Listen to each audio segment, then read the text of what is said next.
Happy Saturday. How are you? Oh, can you hear me? Hopefully, I'm not frozen. Well, y'all, we're back on another Saturday of the Watch Dogs on our Media Network. We are just continuing to do great things. How you doing over in the middle of America?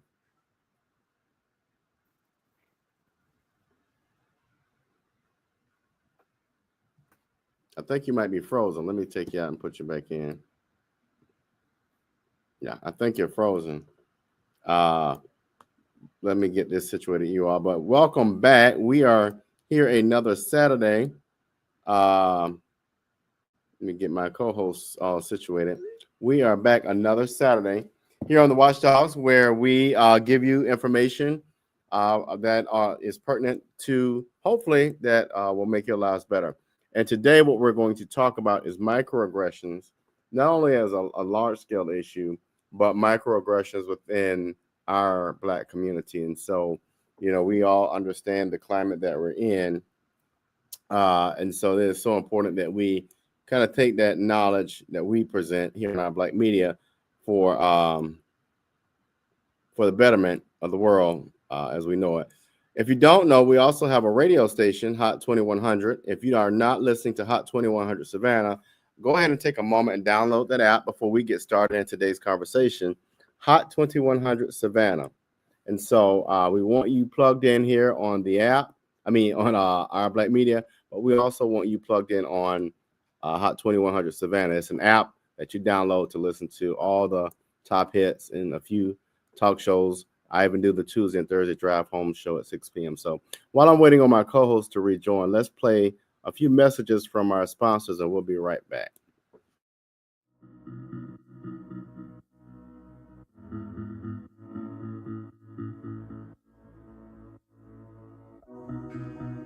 Savannah, are you looking for some of the best Southern soul food?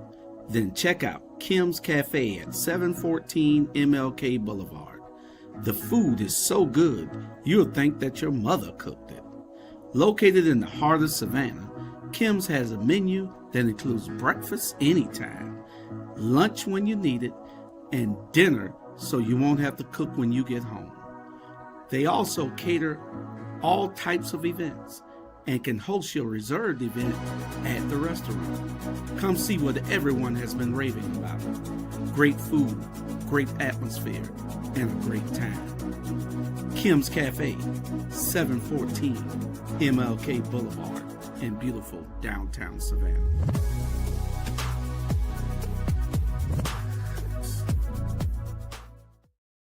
All right, we got our co-host back. How's it going over your way? Oh boy, Houston is fine. It's hot. Yeah. I don't know what Mother Nature is trying to kill us. Well, I don't know if it's Mother Nature or her bastard child called Trump. Well, hey, either way it goes, we're at 82 today, and Yeah. by next week it's gonna be back down to 50 something, and I mean, Wow. don't put the cold clothes away yet. I'm telling you, it's weird when you get snow in places that don't get snow. I can say that. That and I last night, I wound up because I couldn't find my remote. I wound up listening to a lot of things on, Africa, Jamaica, global warming. When you can't find your remote, that's when you get your most knowledge. Yeah. So how I even watched this show about the elephants and how in different places they are dying off because of the global warming, and I mean, things that I never knew why certain elephants, their ears are so big in certain places, like Africa, their ears are very big. Okay. Because they have to cool themselves. They have these veins in their ears that that act as cooling agents. Gotcha. But in the cooler climates that they live in, like I think they said like North India and places like that, their ears are smaller. And the smallest eared elephants were the mammoths. They didn't even have big ears. If you ever look back at some of the pictures that they have of the mammoths, they didn't even have ears. So that's just interesting stuff. I'm like you. I actually got rid of we had Hulu, but right now we're on this budget thing, and so I got rid of Hulu. So we're watching a lot of the free streaming, which I agree with you. You run into a lot. What we have ran into is some really good comedy movies that normally we wouldn't have watched. But the only thing I really kept was Netflix. But I agree with you. Yep. You tend to find unique types of knowledge that you don't necessarily go out looking for, but you find it. Yeah, it's not on the mainstream. And I would encourage people. I would encourage anybody that wants to cut their budget this year. Cut off cable. Yeah. And do just streaming. Just have the basic internet service and try it. Try it commit to trying it for 1 year. And you will see how much money you're going to save. Yeah. And then, because I have not had cable in over 4 years, I think. Yeah. Because they were getting extremely high. I was with AT&T, and every time I turn around, they were just going up. And then, and when I just said, you know what, no more, because if you look at it, you only watch certain stations. Yeah. And if you only watch certain stations, they have an app for that. Yeah. And you find that, I have the app to my local news station. I downloaded that on my smart TV, so I watched the news. They have, every movie you would ever want to find on Tubi, Freevee, Pluto. And if you buy a Samsung TV, Samsung has their own platform of channels that are absolutely no charge. Yeah. So try it, because I save a lot of money, but getting on to the subjects that matter, So today we're going to talk about, we talked about this earlier on the phone, but let's dive a little bit into microaggression. And how I got here is one night, I forgot what I was watching. But one, I think we need to break it down. What is a microaggression on a larger scale? But as people, now that we're seeing this assault on diversity, equity, and inclusion, it dawns on me that a lot of people do not know what they're talking about. And what I will say is I don't know a lot about a lot. But I do know about diversity, equity, and inclusion because I have practiced it, and it is my research pathway. So it astonishes me how folks know so little and say so much when it comes to that term, because especially for people of color, I get there are beneficiaries in different manners, but public policy is dictated by the frameworks we put in place. And one of those frameworks is diversity, equity, and inclusion. So that led me to this idea of microaggressions. And let me just give the definition, and then let me play a video and we'll hop right into it. So I'm going to cue up the video real quick. But microaggression, let's give out this definition so folks know what we are talking about. So basically an indirect, subtle, or unintentional discrimination against members of a marginalized groups, right? So it's unintended, it's indirect, it's passive aggressive, but it's kind of a slur, but not so much a direct slur to members of a marginalized group. And so let me play this video and let's hop right into our discussion today. And so let's look at this really quick. How microaggressions are like mosquito bites. For people who still don't think that microaggressions are a problem. Oh, you're so well spoken. Oh, just imagine, instead of being a stupid comment, a microaggression is a mosquito bite. Ugh, it's a compliment. Mosquito bites and their itch are one of nature's most annoying features. But if you're only bitten every once in a while, No, where are you really from? Cleveland. sure, it's annoying, but it's not that big a deal. The problem is that some people get bitten by mosquitoes a lot more than other people. I mean, a lot more. Whether it's on a date, Oh, your English is so good. Excuse me? going grocery shopping, You know, everything happens for a reason. I'm just buying apples. commuting to work, So when are you gonna have a baby? watching TV, We have to keep the Redskins name. It's part of our culture and history. or just walking down the street with your partner. I couldn't even tell you were gay. Mosquitoes seem to pop up everywhere. Do you know John? Give me shopping advice. I love Cher too. And getting bit by mosquitoes every goddamn day, Can I touch your hair? multiple times a day, So pretty. Can Can I touch your it, hair? please? I want to touch it. Can I please? is fucking annoying. And makes you want to go ballistic on those mosquitoes, which seems like a huge overreaction to people who only get bit every once in a while. It's just a mosquito bite. Who cares? Just another angry black woman. Of course, beyond just being annoying, some mosquitoes carry truly threatening diseases that can mess up your life for years. Astrophysics? Maybe you should try less challenging, Major.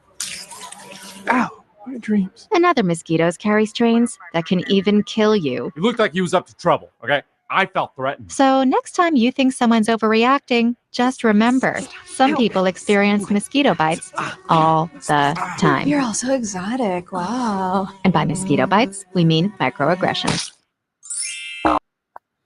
So what's your reaction, Lo? What do you think? You know, all of those I have faced in my career, because in my career, I'm usually the only Black woman in the room. I've had white women ask me in my office, "Ooh, can I touch your hair?" I've had, I've been over, I was the director of hospital services for the whole state of Georgia.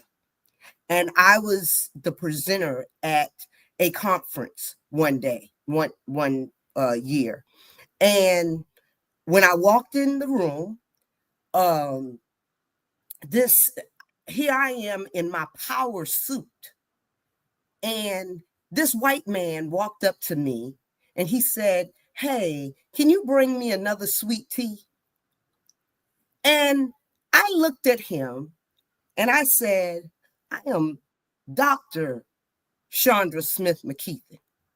Do I look like I should be bringing you another glass of tea?"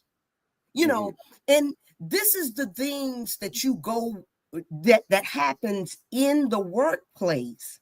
And if there is not things in place, so D&I has not been put in place to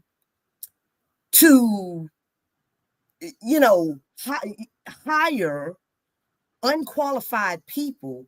It has been put in place for everybody. Everybody to realize that there's other people in the places that you work, and they come because we all come with certain biases. We bring our biases to the table, and unless you are learning about people from other cultures, unless you are learning about hidden disabilities, unless you are learning about, because I could say, I used to think that everybody that spoke Spanish was from Mexico, and that's not true. Right. I used to think that everybody that was Indian, were possibly terrorists, so it comes from, so D&I is about bringing awareness in the workplace and giving people the opportunity that wouldn't usually have the opportunities to be in these spaces comfortably, comfortably, because I can comfortably wear my hair anywhere way I want to. I don't have to assimilate anymore into my workplace because people accept the fact that I am African American and my hair does not grow straight. So I can wear my locks. I can wear my afro. I can wear braids. And those things were frowned upon back in the early, I mean, in the 90s, in the 80s, when I started working in the workplace, we could actually be called the N-word in our workplace and nothing would be done. We couldn't go to HR and say, oh, well, this person called me the N-word. They'd be like, and what? You know, so we have made advances because we have these policies in place that brings awareness. Right. You know, but now that they have stripped that from us, now what? You know, and made DEI seem like it's the boogeyman up under, you know, that they're hiring so many unqualified people. But if the real truth is told, it's the fact that white men have always been entitled. They have always felt entitled to any job that they wanted. They have always felt entitled to it, never had to compete for it. So at the end of the day, now they're in competition. And that's what they hate. They hate the fact that people with real knowledge are coming in and saying, hey, I have the knowledge, I have the skill set, I have all of this. Now you put your resume up against my resume and let's see, you know, and then we're getting hired not based on the fact that I'm Black. I got an interview based on the fact that y'all allowed me, you know, that you didn't look at my name because that used to be a thing.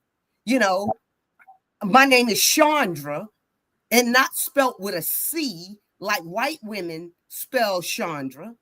Right. You know, I can come into the work world with my own self. So that's that part. Yeah, and I want to go back to something you mentioned, and we have another clip to play. But the thing with the whole dismantling of diversity, equity, and inclusion is so ridiculous when people talk about it. I want people to imagine driving down a highway. We'll pick I-95, and y'all know those little metal guardrails that keep you from going into a ditch or hitting a tree. We removed those, and we removed the speed limit so that people can go whatever speed a mile they want. They can go 100, 120 with no guardrails. When you dismantle those public policies, and they are policies that guide payroll acts, things like that, they guide hiring practices, they guide how people search. In particular, they even guide the idea that, you know what, we know that social work or teaching or nursing is more of a female-dominated profession, and we want to place, right, more males in that space. And so it guides things like that. And so when people say, oh, the only thing they latch on to, oh, it only helped white women, well, that's not true. And, you know, we talked about this on the Rabble, and my cringe to all of that is, you know, yes, white women do win more per capita when we talk about affirmative action hires. But when you look at the broad menu of diversity, equity, and inclusion, you're not just looking at diversity, which is making sure you have not equitable, but similar numbers. So you don't have a homogenous group, right? You got people that look different. That's the diversity part. But the equity part is saying, you know what? We know for over 400 years, white men have had the starting line here.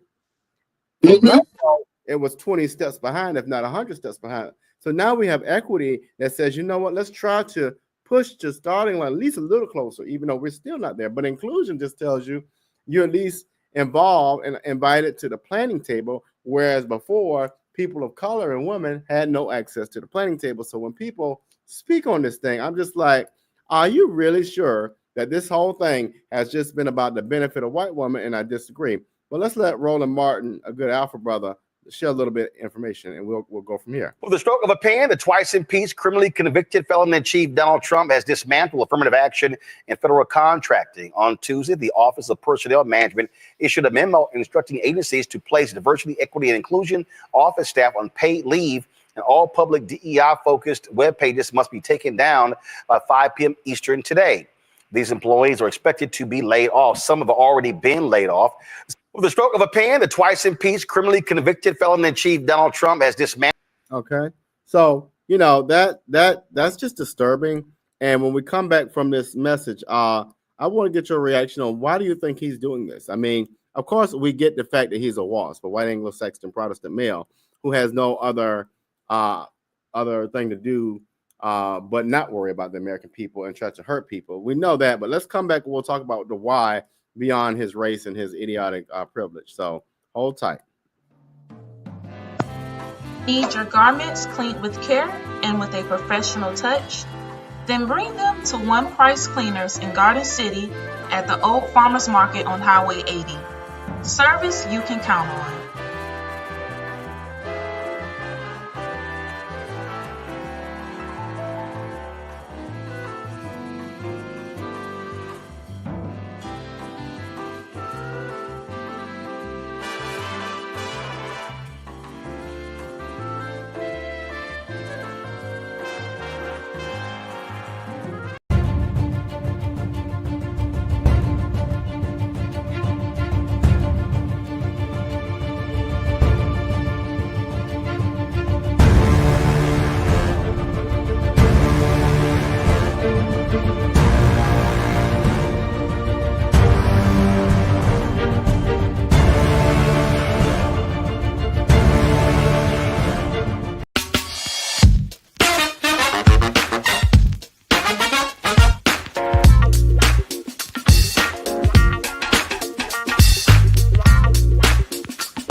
That's right. We're on Roku, and make sure that you are downloading Hot 2100 Savannah, the app, Hot 2100 Savannah, and listening to the drive, the Chill Time Drive Show every Tuesday and Thursday at 6 o'clock.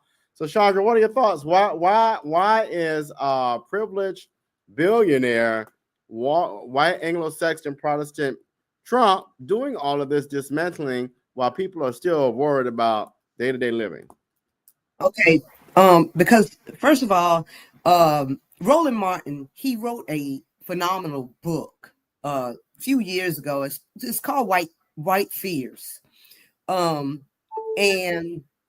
it talks about the fears that that a lot of white and it started back during the Obama, period when in 2008.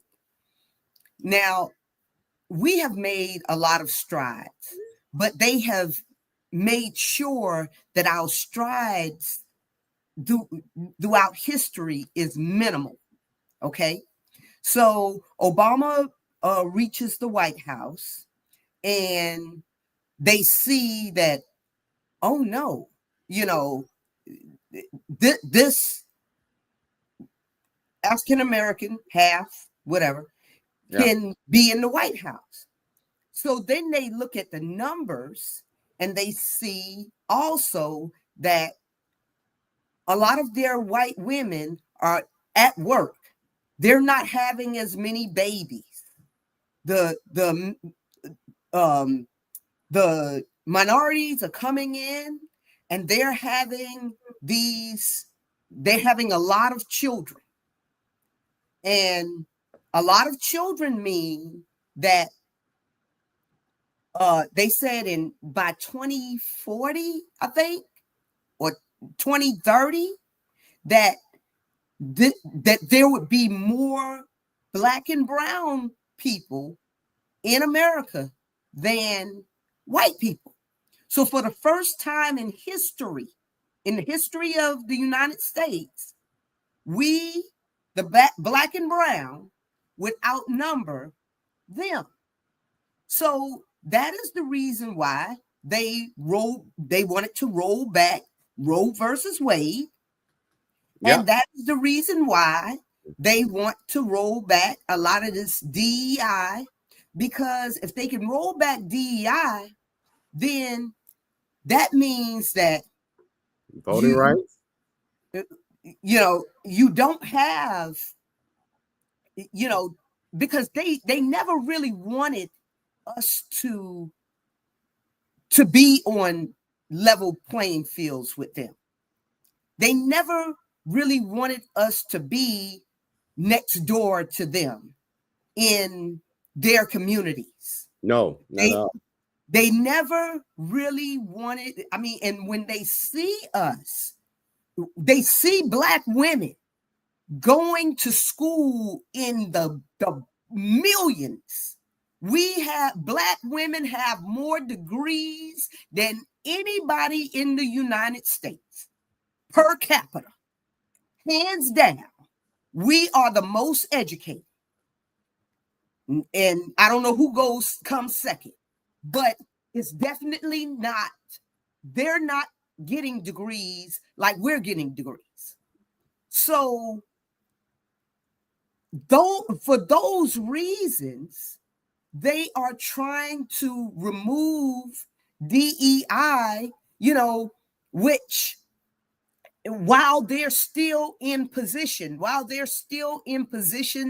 of power, because they don't want to give up their power. But if you have a policy that says you need to, 30% of your contracts need to go to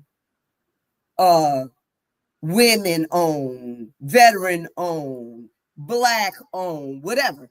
You need to be splitting this up, and being fair. Then they can't keep you out. But across history has shown us that anytime we are not, they burn it down. They can't just come like they did with Black Wall Street and burn down the whole thing, but now they're doing it in policy. They can't come and burn down our houses like the KKK used to, but now they're doing it in policy. And policy is about economics. You're right. If they can block yes, if they can block out economics, you back in the fields. Thank you. And see, I think people, to your point, I think people think we're playing Uno here and we're playing poker. So what I mean by that, people thinking, oh, well, here's the rhetoric, this dominant rhetoric of, oh, white women just benefited from DEI. Okay, fine. So what that means is, and I'll use this as a great example to what you were saying. If we don't have these policies in place, these protections that say, you know what, city of Dallas, when you're building buildings, you've got to at least consider awarding contracts to contractors that are people of color and not just white contractors. We see that. That was the case. It still is the case. You have things that protect folk from saying, you know what, you black district attorney, we're mad at you because you're standing up for your people and you're standing up for the right thing. And so since you're doing that, we're going to remove you from office. It protects things like, you know, when you're pulled over and you don't have any drugs on you or you don't have any alcohol and you're not drunk, but yet they just pull you out the car and question you or may molest you if you're a woman. It protects things like that. It protects things like, let's just say you want to run for office, right? And you are able to run for office because now you have a pretty decent seat at the table because there are policies that protect us from, let's say, discrimination and prejudice. So I want people to understand that. Stop saying what you see on the surface, because at the end of the day, and I said this when this happened, Roe v. Wade had nothing to do with abortion. Roe v. Wade was a litmus test to see how far that he could go. Now, it's becoming clearer and clearer to me daily that if people knew that this man had this much, we'll just say clout, he has this much clout to get rid of a decades-old policy called Roe v. Wade, right? Then he gets away with this criminal stuff, and now he don't give a doggone damn. Yeah, and they're gonna put pedal to the metal. So folks kill me, and I think you said something that we didn't talk about it on the Rabble, which is why I was pushing back one of our co-hosts. But you're right.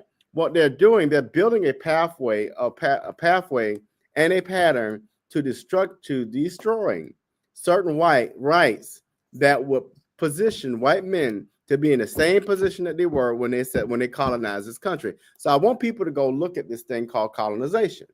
Colonization is definitely saying that you're going to assimilate. If you're not going to assimilate, then you're just going to be on the we're not going to hire you if you're not willing to assimilate and make us feel comfortable, because it's about their comfort. You know, so if you can't make us feel comfortable at the end of the day, and people that are just starting out in the work world, y'all don't know what it felt like to have to straighten your hair, to have to, you know, and that's how we got dual personalities, so to speak, because we had to speak a certain way in the workplace, whereas we could speak different ways when we weren't in the workplace, but now I speak the same way to my employees that I'm always respectful.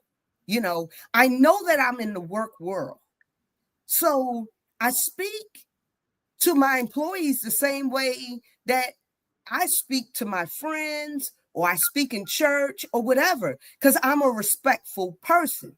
Now, there are some times that when I have to have a come to Jesus meeting with my employees, trust me, I'm not afraid to have that meeting. And sometimes they're going to really feel the wrath. But I don't care who's in the room, whether they're white, black, Indian, Mexican, whatever they are. I am the boss, and I'm going to act like the boss. Before we even get to the whole thing of position, it's the fact that I am not. Okay, so this is the thing that I want, and this what irritates me with people of color that push back on this DEI thing. I am not 3/4 of a person. I'm an equal person just as you and the fact that the fact that I earned the pathway here you're not going to question me. Let's start there. I had the same thing happen to me, Sheldon, when I was working in a spot. I won't tell you institution, but the young lady questioned me not just because of the fact that I got a position that was ranked higher than hers in this consolidation, and she tried me, and I before I went there, I was like, let me gather you together, because if we have this conversation again, I'm going to tell you the truth, and the truth is this, baby. not only do I trump you with the degrees, but I trump you with the fact that I know what I'm talking about, maturity level, and the fact that you got your face ball up shows me that you don't even know how to lead in the first place. So we could go there, like you said, but I want people to realize that if you're a person of color, my research, since people want to know the evidence, research shows that a person of color that goes into leadership in any organization has to prove themselves before they can even lead. Mm-hmm. So don't tell me about this bullshit that white women win in DEI. They might win by getting the hire, but if you are so lucky, black folk, to get hired, you got to prove yourself before they even see you as a human being in the workplace. Exactly. You know, and it's always been that we have to work 10 times harder, do twice as much. I mean, do a song, do a dance, do a break dance, everything in order to show that we know what we're doing. But white men, they have just been able to just show up. That's it. And they show up sometime ill prepared. You have to tell them, you're whispering to them, hey, say this. At the table, they're supposed to be the leader. You're supposed to be their second, and you're telling them, hey, this is what you're supposed to do. This is how you're supposed to do it, because they're ill prepared for the positions that they have gotten. And if we want to go back, I want to go back a week and a half ago when President Trump made this bold statement right in the midst of crisis. This is how I know he doesn't know how to lead, because he makes this bold statement in the midst of crisis when those that helicopter hit the airplane, saying this is a result of DEI, blah, blah, blah. Okay, so I want everybody, if you don't believe me, just go back in history or just watch, okay? Because throughout history. Well, he was right. I'm going to tell you why he was right. When you hire white men who are not qualified, that is a hire. Okay.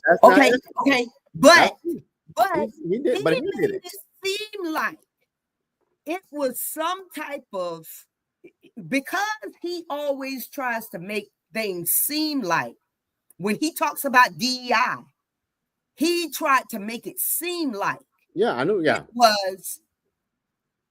was somebody other than a white man. Until the pictures started coming out of who the pilots were, and when he started, when the pictures started coming out of who the pilots were on both, who both of the pilots were, and I bet you if we saw who was at the reign in the what do you call that unit where they're telling the helicopters and you're talking about air traffic control. Again, it was his stupid behind who what Trump was doing is exactly what you're saying. Trump tried to say this is a black person who did this. No, what he did, he was right. When he tried to put his white boys in place who benefit all the time, and when he tried to put all his white boys, but he didn't get them in time to put them in air traffic control, he was right. This thing works both ways. DEI are policies, not DEI itself as a concept, but the policies are in place to protect us from just hiring all white men who may not be capable of doing that. As a matter of fact, let's go to the movie Hidden Figures. Who do you all think got us to the moon? Go back. It was black women. But guess what? We won't talk about that. Who do you think created pretty much 85% of 90% or more of inventions in the United States that make your days greater? Black folks. Black people. But guess what? We won't admit that. But now that we're saying, hey, white folk that have a starting line here and are always at the table and are always getting the money and are always getting the contract. In order for us to make this thing equitable, we've got to put some policy in place. So what do you say to the black folk who are just not brilliant enough, really just not smart enough to understand this thing is much broader than who gets hired? Because they, black people, and especially these new, I call them political pundits. These new political pundits that only get their information off of TikTok and YouTube. They're only watching African diaspora and other right-leaning, because the more you click on certain videos, your algorithms change. Just like if my news only came from Roland Martin, they would send me, my algorithm would change to only things that were either Roland Martin or like Roland Martin. And that is why it's good to have a diversity of things that you listen to and in places where you get your news. You need to be reading People. You need to be reading black, even though we don't have a whole lot of black newspapers, we have some. You need to take the time before you start posting on Facebook, and if you have so much time to post on Facebook, you have time to get knowledge. Yeah. Well, let's look at this young lady really quick, and then but before we go to our next clip, well, no, we'll go to the next clip, and I'll do that before we head out. But here we go. Let's add this here. Let's watch this. We're talking about microaggressions, so let's keep on that. I had a whole different question, but I've got to speak to what you just said a moment ago about how now maybe people will listen to you and you don't have to work quite as hard to convince people. Why is that still a problem, especially for Black women? Because that's exactly what I was going to say, is that I think it happens at Starbucks. It happens everywhere. There's so many little microaggressions that I have to just take a deep breath and be compassionate that everybody doesn't understand how you understand yourself. There's stereotypes. There's ways that people were raised where they just sometimes may have or have grown up with these projections that they want to put onto you. And so there's always this undertone of, she doesn't know what she's talking about. She's not sure. Let me ask her the same question 10 different times. I had a whole different question, but I've got to speak to what you just said a moment ago about how now maybe people will listen to you and you don't have to work quite as hard to convince people. Why is that still a problem, especially for Black women? Because that's exactly what I was going to say, is that I think it happens at Starbucks. It happens everywhere. There's so many little microaggressions that I have to just take a deep breath and be compassionate that everybody doesn't understand how you understand yourself.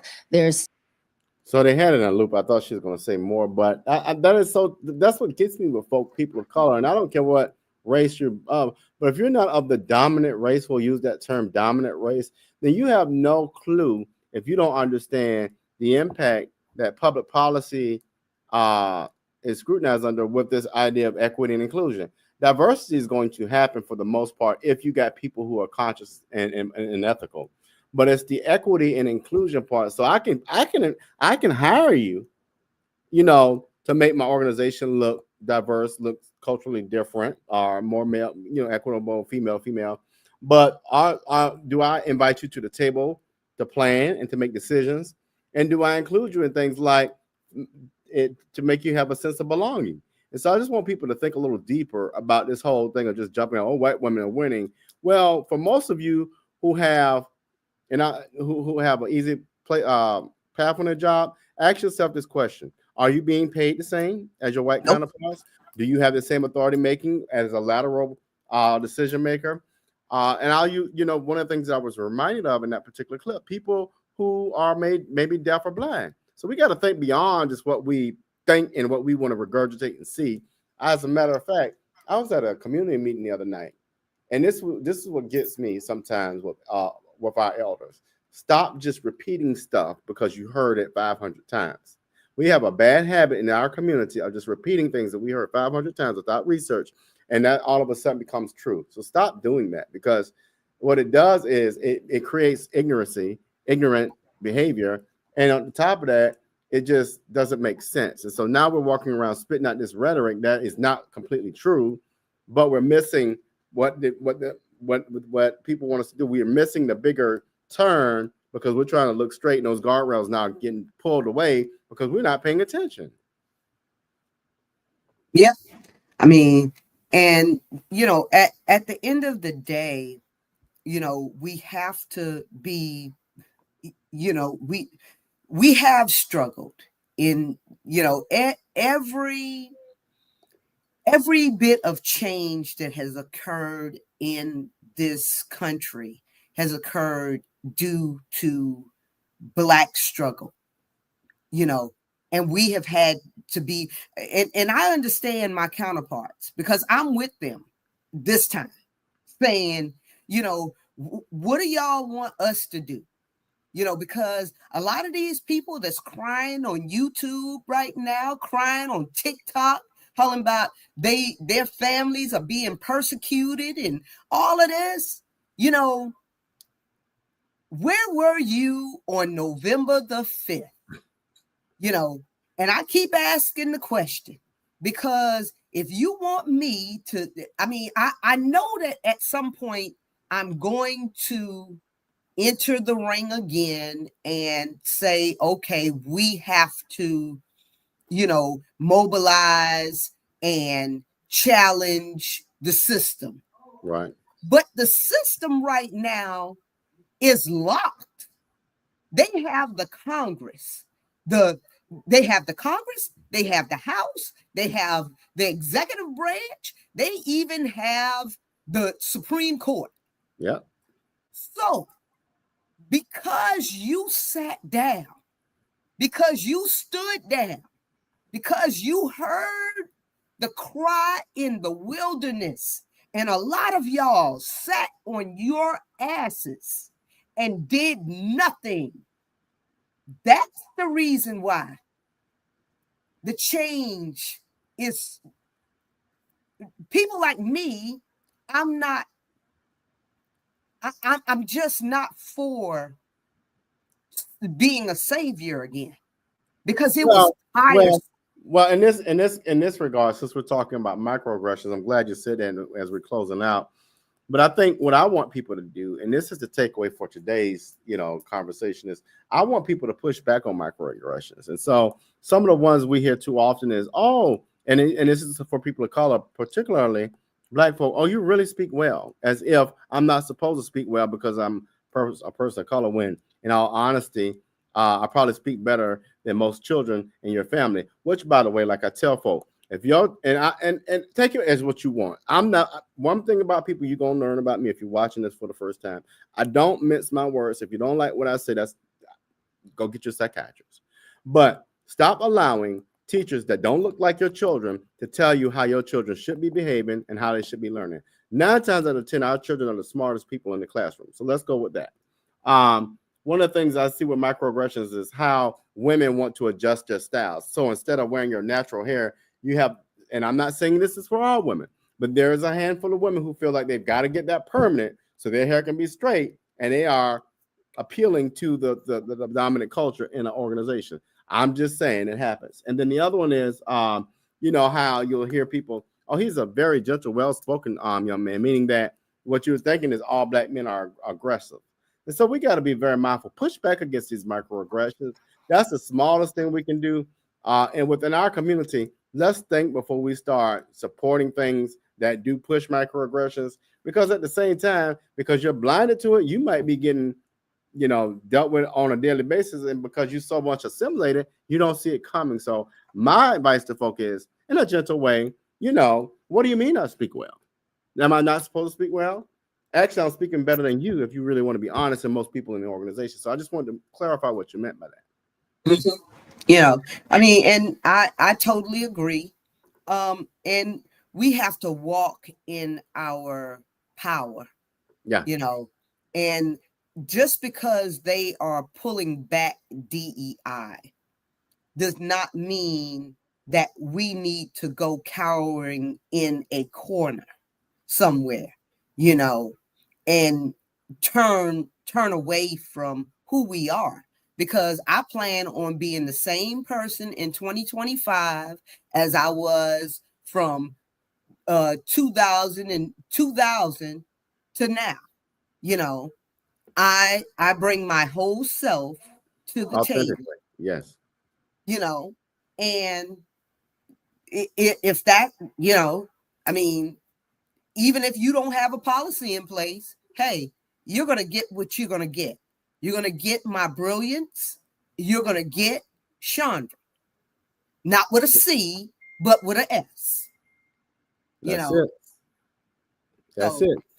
That's it. And so before we go, we want to make sure that you all are downloading this link today. Make sure you download it. This is an extension of what we got going on. Hot 2100 Savannah. You go to your app store, you download it, and all you have to do is listen. You can even program it to your Alexa or whatever device you got in your house. Just go ahead and get that done today. And so we talked about microaggressions. If you missed it, go back to the beginning. We will see you all next Saturday. Stay cool now. Stay warm when it gets cold. But we'll see you next week. Yes. Bye, everybody. Take care. Oh, I mean, my friend, your Savannah homeboy, Clarence Thomas, made sure that I don't go to prison. So Julius is in there talking to Trump. Oh, I'm telling.